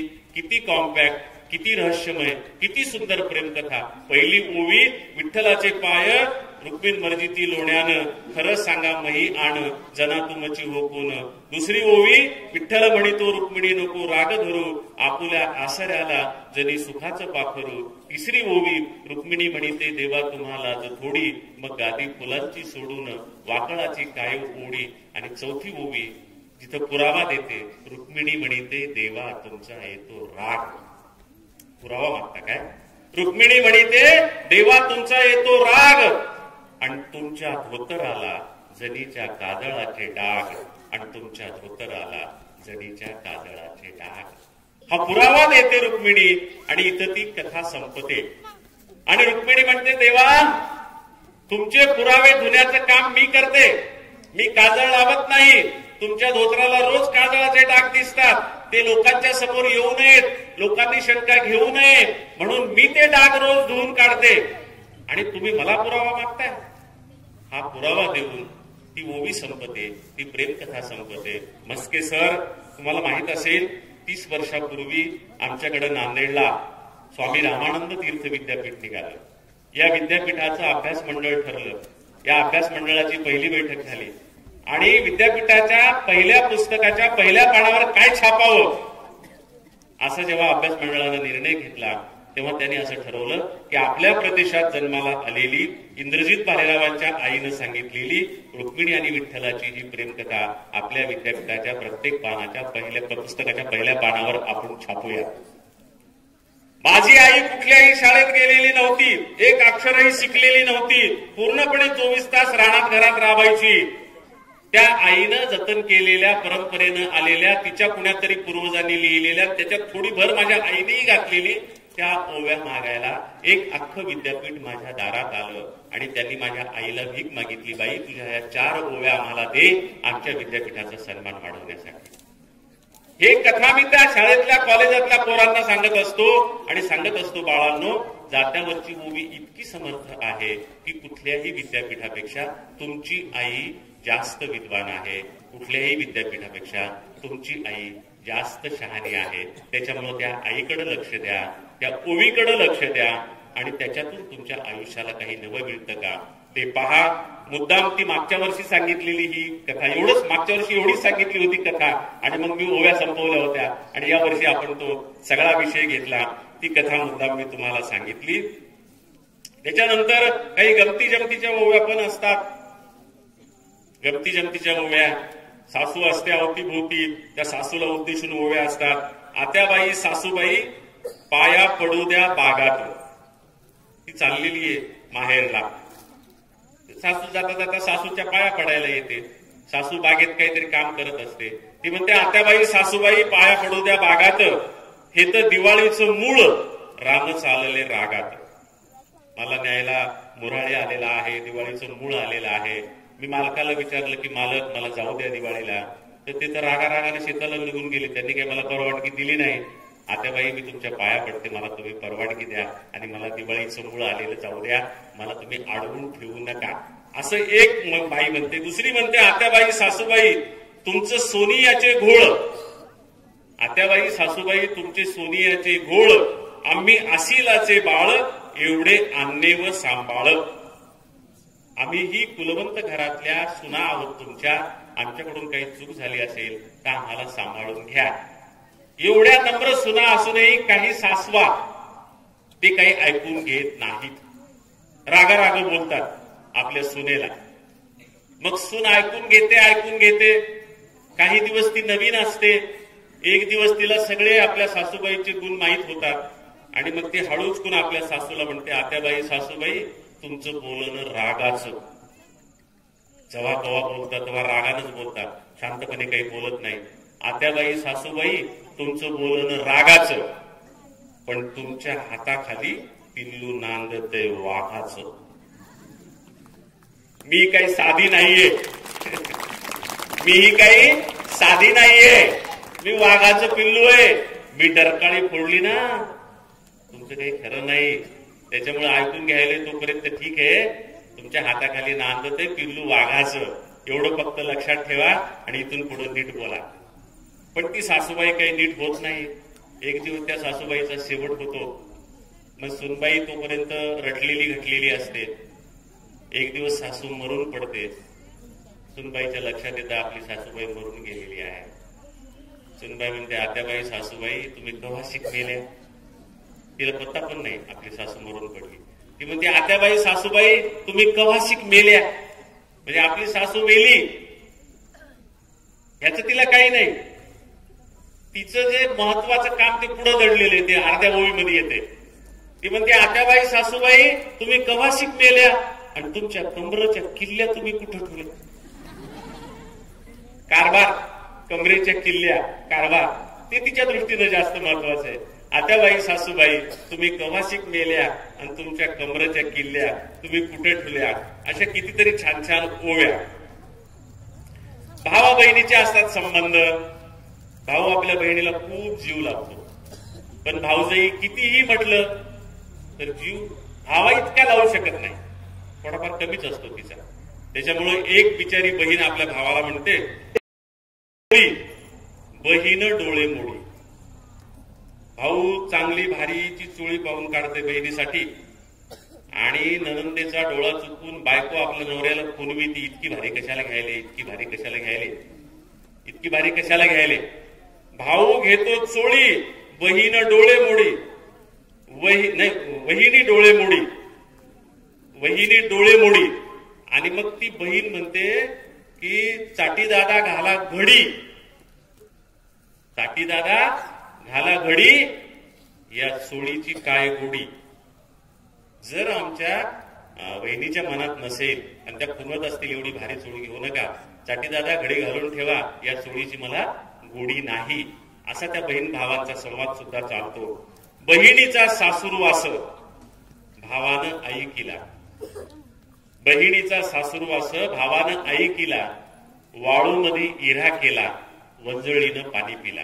अशी एक ओवी आहे की गावामध्ये आल्यानंतर बाहेरच कुणीतरी आपल्या भावाला भेटतं नदीवर आणि तो सांगतो की दादा रे दादा, काय तू बहीण काय पाहून दिलीस, तिला किती सासूरवास आहे, तिचा किती छळ सुरू आहे. आणि मग तो जो भाऊ असतो, तो भाऊ बिचारा तिथूनच वापस जातो. तो काही बहिणीकडे येत नाही, बहिणीच्या घरी पाणी प्यायला सुद्धा येत नाही, वाळूमध्ये इरा करतो, वंजळीनं पाणी पितो आणि तिथून तिथंच वापस जातो. बहिणीचा सासूरवास त्याची राणी पुसत त्याला. म्हणजे बहिणीचा सासूरवास भावानं आई केला, वाळूमध्ये इरा केला आणि परत आला. तर मग त्याचं ते बहिणीचा सासूरवास आणि मला वाटतं काहीतरी त्याची बायको त्याला विचारते, त्याची राणी पुसत त्याला की तुमचा सेला ओला का झाला, तुमचा उपरणं ओलं का दिसायला. तर ते म्हणते की रस्त्यानं पाऊस पडला त्याच्यामुळे माझा सेला ओला झालेला आहे. खरं तर त्या बहिणीचा सासूरवास पाहून त्या डोळे पुसून रडून रडून भावाचा तो उपरणं ओलं झालेला असतं. आणि बायको जेव्हा विचारते तेव्हा तो सांगतो की काही नाही, पाऊस पडला होता म्हणून माझं उपरणं ओलं झालेलं आहे. आणि पुढं पुढं एवढं प्रेम करणारा बहिणीवर भाऊ, त्याचं प्रेम असतंच, पण कधी कधी त्याला इतक्या मुली होतात की त्या मुलींचं करता करता आपल्या बहिणीकडे त्याला लक्ष देणं होत नाही. अशा भावाविषयी वर्णन करताना ती बहीण म्हणते की लिंबाला आल्या लिंबोळ्या, लिंबाला आल्या लिंबोळ्या, खाली झालं आथरण. लिंबाला आल्या लिंबोळ्या, खाली झालं आथरण, भावाला झाल्या लेकी, बहिणी गेला इसरून. एक दिवस तसा पण येतो, त्याला भरपूर मुली होतात, त्या मुलीचं करता करताच तो थकून जातो आणि बहिणीला विसरून जातो. असंही ती भावा बहिणीचं नातं जात्यावरच्या ओव्यांमध्ये आपणाला पाहायला मिळतं. कधी कधी असं होतं की माय बापा लेक दिली वाटच्या गोसायाला. काही चांगलं घर पाहून दिलेलं नसतं. माय बापा लेक दिली वाटच्या गोसायाला, पण साळू तुझ्या नशिबाला पालखी बसायाला. तिचे पायगुण असे असतात की ती जिथे जाते त्या घराला दरदरून पुढं श्रीमंती येते. आणि म्हणून त्या ओवीमध्ये असं म्हटलेलं आहे की माये बापा लेक दिली वाटच्या गोसायाला, साळू तुझ्या नशिबाला पालखी बसायाला. माये बापा लेक दिली लेक देऊन परावाणी. तो जुना काळ आहे, आता असं राहिलेलं नाही. पण त्या बाया म्हणतात की मायबाप लेख देतात तर लेख देऊन परावाडी ते धर्मावाडी जाऊन बसतात. आणि मया तानीला धाडामणी असं म्हणतात की माझ्या लेकीला धाडावं असं म्हणतात. पण ते सासू सासरे काही तिला पाठवत नाहीत. अशा खूप गोष्टी आहेत. देवाच्या रूपकाच्या आतून आपले प्रश्न मांडणाऱ्या पण ओव्या बायकांनी खूप छान सांगितले आहेत. संभोग मथारा दाढी लोळती भोईला. संभोग मथारा दाढी लोळती भोईला, गिरजा बोलती माईला, जोड इजोड पाहिला. म्हणजे इतका म्हातारा नवरदेव पाहिला की त्याची दाढी भोईला लोळते आहे. शंभू आणि गिरजा पार्वती यांच्या नात्याचं रूप घेऊन सांगितलेलं की शंभू ग मथारा दाढी लोळती भोईला, गिरजा बोलती माईला, जोड इजोड पाहिला. म्हणजे नवरा म्हातारा आणि बायको करणी असा विजोड पाहिला. त्याचा संदर्भ असणाऱ्या काही ओव्या आपल्याला पाहायला मिळतात. सवतीच्या संदर्भ असणाऱ्या खूप ओव्या आहेत, खूप सुंदर ओव्या आहेत. आणि आणखी एक ओवी फार सुंदर आहे पहा. साधी ओवी आहे मस्केसर, पण साधा अर्थ जर तिचा पाहिला तर साधा अर्थ आहे, पण लक्षणेनं पाहिला तर तिचा फार विलक्षण अर्थ आहे. एक ओवी आहे की माळी हाकी मोळ, माळी हाकी मोठ, माळीनं धरी दार. माळी हाकी मोठ, माळीनं धरी दार, दोघांच्या विचारानं मळा झाला हिरवागार. अर्थ साधा आहे. माळी हाकी मोठ, माळीनं धरी दार. माळी मोठ हाकायला, माळी दार धरायली आणि मळा हिरवागार झालेला आहे. पण इतका साधा अर्थ नाही या ओवीमध्ये. या ओवीमध्ये एक शब्द फार महत्वाचा आहे की माळी मोठ हाकायलाय, त्या मोठेतून पाणी येऊन दांडानं पाणी चाललंय, ते वाकानामध्ये जाऊन पिकाला भिनायलंय, म्हणून मळा हिरवा झालाय असं या ओवीत सांगितलेलं नाही. मळा हिरवा होण्याचं कारण त्या तिसऱ्या क्रमांकाच्या अर्ध्या चरणात सांगितलेलं आहे. काय सांगितलेलं आहे? माळी हाकी मोठ, माळीनं धरीदार, दोघांच्या विचारानं, नवऱ्याचा आणि बायकोचा दोघांचा विचार एक आहे. बरोबर आहे ना? काम करताना दोघांच्या विचारानं मळा झाला हिरवागार. मळा हिरवागार नुसतं पाणी दिल्यानं होत नाही. नवऱ्याचा आणि बायकोचा दोघांचा विचार एक असेल तर संसाराचा मळा हिरवागार होतो. अशा प्रकारच्या संसाराचा विचार करणाऱ्या सुद्धा ओव्या मनामध्ये खूप आपल्याला पाहायला मिळतात. सीतेच्या रूपकातून खूप सुंदर सुंदर ओव्या आलेल्या आहेत. त्या आरवण्या वनामध्ये नव्हती सीताला भाकर, आरवण्या वनामध्ये नव्हती सीताला भाकर, वनीचे वन फळ टाकू लागले पाखर. वनातले वन फळ ते पाखर करून सीतेला खाली टाकू लागले, असा संदर्भ असलेल्या ओव्या आहेत. आणि त्या सीतेच्यात ओव्या खूपच आहेत. सौंदर्याचं वर्णन करणाऱ्या सुद्धा खूप सुंदर सुंदर ओव्या आहेत. आपल्याला असं वाटतं की जात्यावर सौंदर्याचं वर्णन नसेल. जात्यावर सौंदर्याचं वर्णन आहे, जात्यावर पुरुषाच्या सौंदर्याचं वर्णन आहे, पुरुषाच्या शक्तीचं वर्णन आहे, उघड्या छातीचं वर्णन आहे, पुरुषाच्या पैलवानाच्या सुंदर दिसणाऱ्या ह्या सगळ्या गोष्टींचं वर्णन आपल्याला जात्यावर पाहायला मिळतं. तर जात्यावर सौंदर्याचं वर्णन असणाऱ्या काही ओळ्या आहेत की मोठे मोठे डोळे, भुवया रुंद रुंद. मोठे डोळे, हरणासारखे डोळे हे सौंदर्याचं लक्षण समजलं जातं. म्हणून मोठे मोठे डोळे, भुवया रुंद रुंद, माझ्या पाठीचा गे भाऊ मामा सारखे गोविंद. हे मोठे मोठे डोळे कुठून आले? माझ्या नवऱ्याचे तर नाहीत, माझ्या सासऱ्याचे ते नाहीत, ते माझ्या माहेरातून आले. कारण त्याचे मामा मोठ्या मोठ्या डोळ्याचे. मोठे मोठे डोळे, भिवया रुंद रुंद, माझ्या पाठचे एक भाऊ मामा सारखे गोविंद. मोठे मोठे डोळे हातानं केल्यावानी, माझ्या भावाच्या भिवया नित सुरमा लेल्यावानी. मोठे मोठे डोळे भुवया काचावानी, माझे पाठचे ग भाऊ आजोळच्या गोतावानी. असं त्या सौंदर्याचं वर्णन करणाऱ्या ओव्या आहेत. लंबे लंबे बाल म्हणजे स्त्रीच्या सौंदर्याचं वर्णन करणाऱ्या ओव्या आहेत. लंबे लंबे बाल, बालाची ती मया, आयना देते पहाया, कंगवा देते इचराया. अशा सुद्धा ओव्या आपल्याला पाहायला मिळतात. आणखी एक ओवी आहे की तिफने ग बाई तुझं चालणं चंचळ. बरं का मस्केसर? की तिफने ग बाई तुझं चालणं चंचळ, झाली पेरणी पातळ. अशी एक ओवी आहे. वर्गामध्ये मांडेसर आम्हाला ही ओवी शिकवत होती. ताराबाई परांजपे यांच्या संकलनात ती ओवी होती ना, आम्हाला अभ्यासाला होती. तर मांडेसरांनी आम्हाला असं शिकवलं की ओवी ही 3 चरणांची असते. ओवी ही 3 चरणांची असते. आणि मी म्हणत होतो की नाही सर, ओवी ही 4 चरणांची असते. तर मांडे सर म्हणाले की नाही 3च चरणांची असते ओवी. आता जात्यावर बाया ओव्या म्हणतात ना, त्या ओव्या म्हणताना त्यांचं एक विशिष्ट हे असते. म्हणजे जाता असं धरल्याच्या नंतर असं इकडून सेंटरला येईपर्यंत अर्धी ओवी, पुन्हा इकडून इकडं मध्ये येईपर्यंत अर्धी ओवी, आणि पुन्हा असं ते त्या रिदमनं त्या बाया गाणं म्हणतात. कुठलंही गाणं म्हणायचं असेल तर त्याला रिदम लागतो. मग तो रिदम कधी टाळ मृदंगाचा असतो, तो रिदम कधी ढोलकी तुंतुण्याचा असतो, तो रिदम कधी ढोलाचा असतो. पण जात्यांच्या बायाच्या जात्याला रिदम कशाचा असतो, तर त्या जात्याचाच असतो. आणि तो जात्याचा रिदम म्हणजे त्या संपूर्ण जे आवर्तन आहे त्या आवर्तनाचा रिदम असतो. अर्ध्या आवर्तनामध्ये अर्धा चरण, अर्ध्या आवर्तनामध्ये अर्धा चरण, अशी ती ओवी असते. म्हणून मी म्हटलं की 4 चरणांची ओवी असते.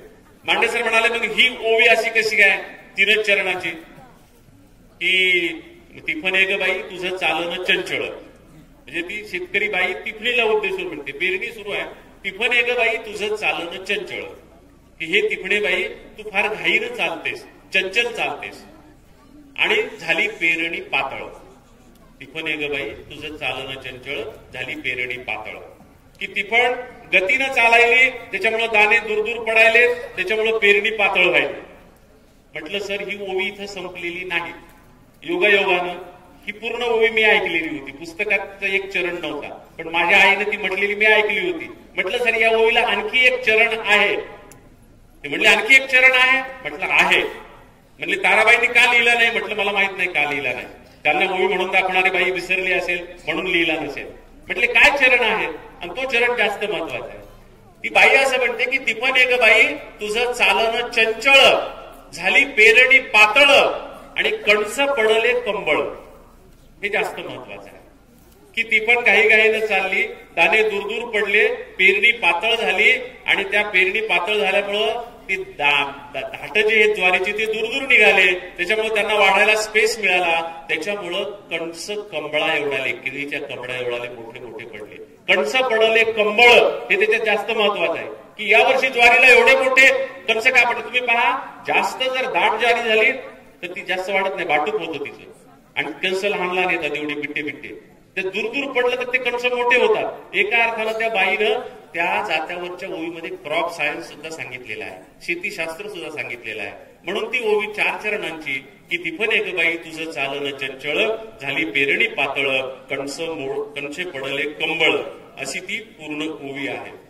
आता आणखी जी ओवी आहे फार इंटरेस्टिंग ओवी आहे. बायांनो, हे जे नवरे आहेत ना हे सगळे गुणाचे नसतात. काही नवरे लय अवगुणी असतात. नवरे काही अवगुणी असतात, पण पूर्वी तर फार असायचे. आता फारसे नाही सापडत तसे, पण पूर्वी फार असायचे. काय अवगुण असायचे, तर घरात एक बाई आणि त्यांची बाहेर एक बाई असायची. ती कधी घर बांधून बाहेर ठेवलेली असायची, कधी मळ्यात ठेवलेली असायची, कधी तिच्याच घरी असायची. हे असा प्रकार लय होता पूर्वी, फार होता.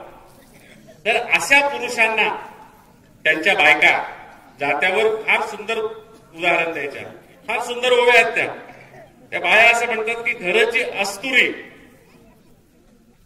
घरात पलोंग भरून, किती सुंदर बायको आहे बाबा तुझी, काय तिच्यामध्ये कमी आहे. ती जर अशी पलंगावर झोपली तर छानपैकी पलंग भरून वाटते, घारण सुद्धा आहे तुझी बायको. घराची अस्तुरी म्हणजे घरातली बायको, घरात पलंग भरून, एवढी चांगली बायको असताना पराया नारीसाठी उभा कोलवा धरून. पण तिथे जाऊन मात्र कुठंतरी कोलवा धरून अंधारामध्ये उभा राहून तिला खानाखुना करत असतो. घराची अस्तुरी, घरात पलंग भरून, पराया नारीसाठी उभा कोलवा धरून, घराची अस्तुरी जसं तलवारीचं पान, घराची अस्तुरी जसं तलवारीचं पान, आणि पराया नारीसाठी आठले ते डोक्याचं सन्मानाचं वस्त्र सुद्धा पराया नारीसाठी तो खाली आखरायला तयार असतो. अशा अर्थाची ती ओवी आहे. घराची अस्तुरी, तलवारीचं पान, आणि पराया नारीसाठी हिंडतो रानोरान. घराची अस्तुरी जसं तलवारीचं पान, आणि बहीण भावाला म्हणते दादा तुला मही आण, नको ठेवू कळवातीनं. म्हणजे बाई ठेवू नकोस बाहेर, कळवातीत ठेवू नकोस बाहेर, अशी विनवणी करते ती बहीण आपल्या भावाला. असा तो इंटरेस्टिंग खूप ओव्या आहेत. त्या सगळ्या ओव्या म्हणून दाखवत नाही, आमच्या या इकडच्या पुरुष मंडळीला कदाचित राग येईल, त्याच्यामुळे या प्रातिनिधिक रूपात 2-3 ओव्या मी तुम्हाला म्हणून दाखवल्या. आता आणखी एक 4 ओव्यांचा ग्रुप आहे, तो फार सुंदर ग्रुप आहे. कॉलेजच्या पोरापोरींना मुद्दाम मस्के सर मी या गायकवाड सर मी या ओव्या म्हणून दाखवत असतो. एक वयात आलेली तरुण मुलगी आहे. आज तुम्हाला माहित आहे की वयात आलेल्या तरुण मुलीला रस्त्यावर येणं आणि सन्मानानं रस्त्यानं चालणं किती अवघड असतं. जुना काळ तर आणखी अवघड होता. त्याच्यामुळं ती जी बाई आहे, ती बाई वयात आलेली तरुण मुलगी, ती म्हणते की मी तर रस्त्यानं चालले दिसू देना नख बोट. म्हणजे मी खूप चांगले बरोबर कपडे घेऊन जातो, माझ्या अंगाचं नख बोट सुद्धा दिसत नाही. मी तर रस्त्यानं चालले दिसू देना नख बोट, बोलतात जन लोक. अशा वेळेला रस्त्यावरचे लोक काय बोलतात? बोलतात जन लोक कोण्या असिलाची लेख. म्हणजे माझ्या बापाचं कौतुक करतात. पण कुणाची मुलगी आहे इतकी सुंदर रस्त्यावर चालते, नखबोट दिसू देत नाही, किती भारंदाज बाई आहे. मी तर रस्त्यानं चालले दिसू देना नख बोट, बोलतात जन लोक कोण्या असिलाची लेख. दुसरी एक ओवी आहे की मी तर रस्त्यानं चालले पदर मवा काकनात. माझा पदर मी काकणापर्यंत घेते, माझं सगळं अंग झाकून घेते. मी तर रस्त्यानं चाललेले पदर मवा काकनात, राजेंद्र ग बंधव बंधू महे दुकानात. माझा भाऊ दुकानात बसलेला आहे, त्याची नजर माझ्याकडे आहे, याची मला जाणीव आहे, म्हणून मी कधीही रस्त्यानं खिल्लरपणे चालत नाही, घरंदाज पद्धतीनं चालत असते. पण इतकं सगळं करूनही कधी कधी त्या मुलीला वाईट नजरांना सामोरं जावं लागतं. अशा वेळी ती मुलगी म्हणते की गोरीचं गोरपण कसं पिकलं आडूळ. तरुण मुलगी आहे, रस्त्यावर आलेली आहे, तिचं सौंदर्य पाहण्यासारखं आहे. गोरीचं गोरपण कसं पिकलं आडूळ, पाप्या मनात गढूळ उभा राहिला वाढूळ. हा कुणीतरी मनात गढूळ काहीतरी पाप असलेला माणूस आहे, तो कितीतरी वेळ उभा राहून तिच्याकडे सारखा पाहतो आहे.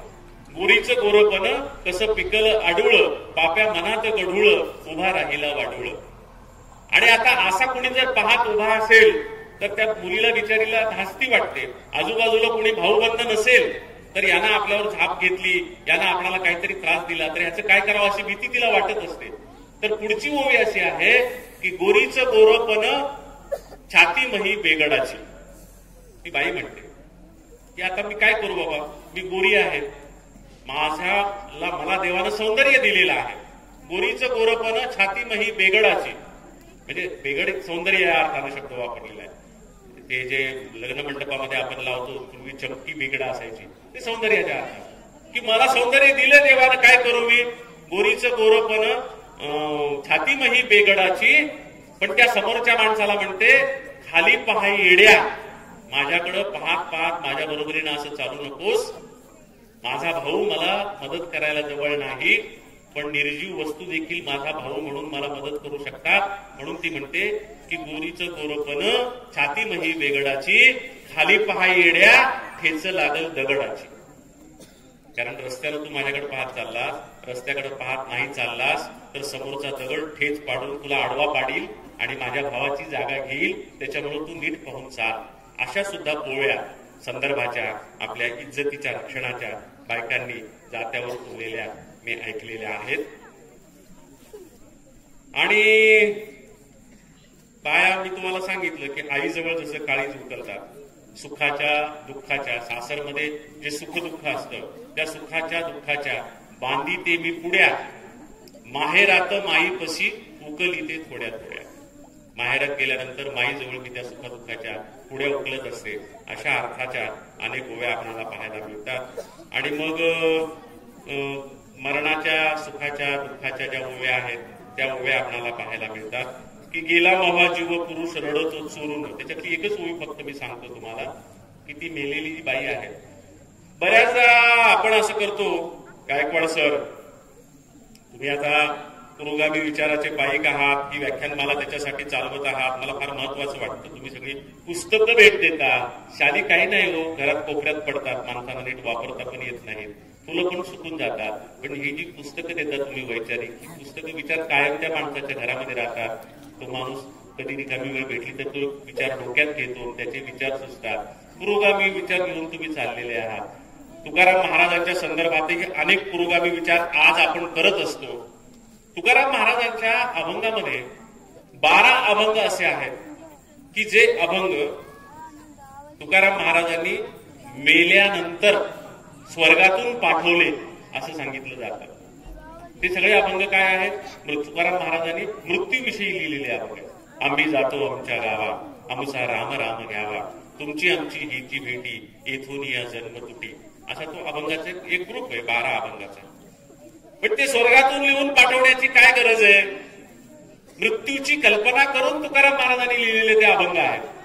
आणि त्याच्यासाठी सगळ्यात मोठा पुरावा म्हणजे बायकांनी लिहिलेल्या त्या ओव्या आहेत. बायकांनी आपण मेलो आहोत अशी कल्पना करून या सगळ्या ओव्या लिहिलेल्या आहेत.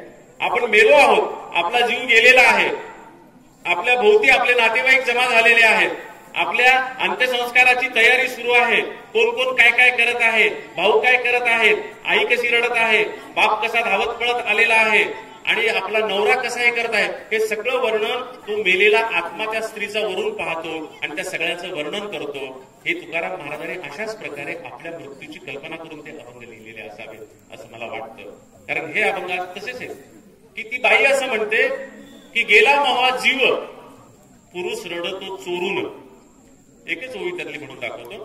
ती बाईवरून पाहिली आहे की आपला जीव गेलेला आहे, आपण मेलेलो आहोत, आपलं प्रेत पडलेलं आहे, सगळे अवतीभोवती जमा झालेले आहेत. आपला नवरा कुठे म्हणून तिनं पाहिलं तर तिच्या लक्षात आलं की तो इथं दिसत नाहीये. मग तिनं आजूबाजूला कुठे दिसतो का म्हणून पाहिलं तर तिच्या लक्षात आलं की दाराच्या पाठीमागं तो रडतो आहे. दाराच्या पाठीमागं तो रडतो आहे. गेला मावा जीव, पुरुष रडतो चोरून. बायकांनो, पुरुष फार दुर्दैवी आहे, त्यांना रडण्याची परवानगी नाही. तुम्ही फार भाग्यवान आहात, तुम्ही रडू शकता. कारण रडलं की तुमचा जीव मोकळा होतो, तुमचं काळीज मोकळं होतं, तुमचं काळीज फुगत नाही, छाती फुगत नाही. पुरुषांना रडण्याची चोरी आहे. लहानपणापासून त्यांना तसं शिकवलं जातं की पुरुषांनी रडायचं नाही. बरोबर आहे? लहान लेकरू पुरुष रडू लागला, मुलगी रडू लागली तर आपण त्याला काही म्हणत नाही. मुलगा रडू लागला की आपण काय म्हणतो? हे पोरीसारखं काय रडायला? रडावं फक्त पोरींनी, पोरांना रडण्याची परवानगी नाही. म्हणून या ओवीमध्ये ती बाई म्हणते की गेला मावा जीव, माझ्या नवऱ्याला दुःख झाले पण सगळ्या समोर तो रडत नाही. तो रडला तर त्याचा बाप त्याला काय म्हणेल? काय रडायला, तुला उद्या दुसरी करून देतो. बरोबर आहे ना? असंच म्हणेल ते, तुला उद्या मी दुसरी करून देतो असं तो म्हणतो. नारायण सुर्वे यांची एक कविता आहे, मस्केसर. ते आपल्या बायकोला म्हणतात की बाई ग, उद्या मी मेलो आणि कमी वयात तू विधवा झालीस तर तू विधवा राहू नकोस. मला स्मरून अथवा मला विस्मरून तू नवा संसार मान. पुरुषांमधला तू एकमेव पुरुष निघाला की मेलेल्या बायकोला सांगतो माझ्या माघारी विधवा राहू नकोस, दुसरा नवरा कर. पण या बायकांनी युगानुयुग ती परवानगी देऊन ठेवलेली आहे की गेला मावा जीव, पुरुष रडतो चोरून, सांगते रामराया नांदा दुसरी करून. तुम्ही दुसरी करा आणि नांदा, असं रडत बसू नका असं ती बाई आपल्या नवऱ्याला सांगते. असं इतिहासात कुठल्याही पुरुषानं नारायण सुर्वे सोडून आपल्या बायकोला सांगितलेलं नव्हतं. पण या बायांनी कायम हे सांगून ठेवलेलं होतं. म्हणून ती ओवी एक मुद्दाम प्रातिनिधिक रूपात मी तुम्हाला सांगतो. गेला मावा जीव, मला भिंतीला फुटवा, सोनियाचं पिंपळ पान माझ्या माहेरी पाठवा. कारण सौभाग्याचं लक्षण पिंपळ पान म्हणजे तो मंगळसूत्र माझ्या माहेरी पाठवून द्या, अशा प्रकारचा संदर्भ त्याच्यामध्ये आलेला आहे. खूप सुंदर सुंदर त्या ओव्या आहेत. त्या ओव्यांच्यावर हा सगळा जो ओव्यांचा भाग आहे तो संपतो आणि मग शेवटची ओवी असते. सरळ दळण मालिकाच असते ते ओव्याची. त्यातली एकच ओवी सांगतो की सरळ दळण, बाया म्हणतात सरळ दळण म्हणू नये ते सरळ. कधीच म्हणू नये की दळण सरळ. सरळ दळण म्हणू नये ते सरळ, दारी अंबार भरल ढवळ्या नंदीनं पेरलं. ढवळ्या नंदीनं पेरलेला आहे, ज्वारी भरपूर आहे, दारात आंबार भरलेला आहे, इथलं टोपल्यातलं संपलंय पण आंबार भरलेलं. त्यामुळे सरलं असं कधी म्हणू नका, संपलं असं कधी म्हणू नका. सरलं दळणं म्हणू नये ते सरलं, दारी आंबार भरलं, ढवळ्या नंदीनं पेरलं. इथं या ओव्यांचा समारोप होतो. मला वाटतं मीही इथं ह्या ओव्या सोडून देतो आणि थांबतो. आपण समारोप करूया, कारण 1.25 तास झालेला. मी बरोबर 8:30ला उभा होतो, आता 9:45 वाजलेले आहेत. 1.25 तास सलग मी तुमच्या समोर जात्यावरच्या ओवीवर बोललो. गायकवाड सर, तुमचे खूप खूप धन्यवाद. तुम्ही मला नवा विषय दिला, त्याची तयारी आता झालेली आहे बऱ्यापैकी. आता इथून पुढे कागद समोर न घेता सुद्धा मी या सगळ्या ओव्या म्हणू शकेल. मला पाठच आहेत, फक्त त्याचा तो बांध आपण पाहिलेला. कविता म्हणायच्या? अरे बापरे, अरे थकलो रे, भूक लागली मला. कोणती कविता म्हणायची? कुठ्याचं तोडगीत रस्ता सलग म्हणतो कवितामध्ये, फार वेळ लागत नाही. 10ला आपण संपूर्ण करतो, चालेल ना? पण आधी तुमची कविता रे. शेतामधी माझी खोप, तिला बोराटीची झाप, तिथं राबतो कष्ट तो माझा शेतकरी बाप. शेतामधी माझी खोप, तिला बोराटीची झाप, तिथं राबतो कष्ट तो माझा शेतकरी बाप. लेतो अंगावर चिंध्या, खातो मिरची भाकर, काडी उसाची पाचट, जगा मिळाया साखर. काटा त्याच्याच कपाई, त्यानं काय केलं पाप, काटा त्याच्याच कपाई, त्यानं काय केलं पाप. शेतामध्ये माझी खोप, तिला बोराटीची झाप, तिथं राबतो कष्ट तो माझा शेतकरी बाप. माझा बाप शेतकरी, उभ्या जगाचा पोशिंदा. माझा बाप शेतकरी, उभ्या जगाचा पोशिंदा. त्याच्या भाळी लिहिलेला रात दिस काम धंदा. कष्ट सारे त्याच्या हाती, दुसऱ्याच्या हाती माप. कष्ट सारे त्याच्या हाती, दुसऱ्याच्या हाती माप. शेतामध्ये माझी खोप, तिला बोराटीची झाप, तिथं राबतो कष्ट तो माझा शेतकरी बाप. बाप फोडितो लाकड, माय पेटविते चुला. बाप फोडितो लाकड, माय पेटविते चुला. घामा मागल्या पिठाची काय चव सांगू तुला. आम्ही कष्टाचंच खातो, जग करी हापाहाप. आम्ही कष्टाचंच खातो, जग करी हापाहाप. शेतामध्ये माझी खोप, तिला बोराटीची झाप, तिथं राबतो कष्ट तो माझा शेतकरी बाप. शेतामध्ये माझी खोप, तिला बोराटीची झाप, तिथं राबतो कष्ट तो माझा शेतकरी बाप. माझा शेतकरी बाप, माझा शेतकरी बाप, माझा शेतकरी बाप, माझा शेतकरी बाप.